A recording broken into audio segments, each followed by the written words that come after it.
ప్రధాన ఆలయం 2.2 ఎకరాల విస్తీర్ణంలో కొలువై ఉంది. 415 అడుగుల ఎత్తు, 263 అడుగుల వెడల్పుతో ఉండే నిర్మాణమిది.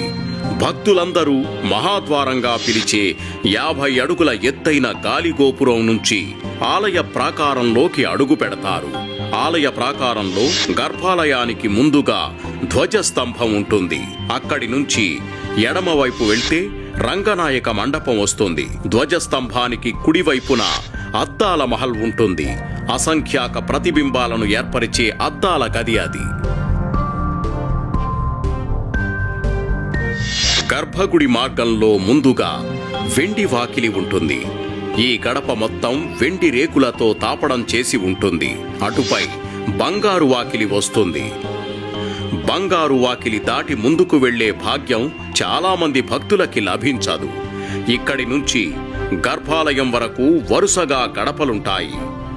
ముందుకెళ్లే కొద్దీ ఒక్కో గడప వెడల్పు తగ్గుతుంది.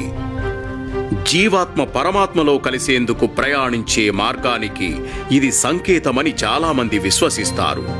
అందుకే కావచ్చు, ప్రధాన దైవం కొలువైన ప్రదేశాన్ని సంస్కృతంలో గర్భగృహం అని అంటారు. అంటే తల్లి గర్భం లాంటి ప్రదేశమని అర్థం.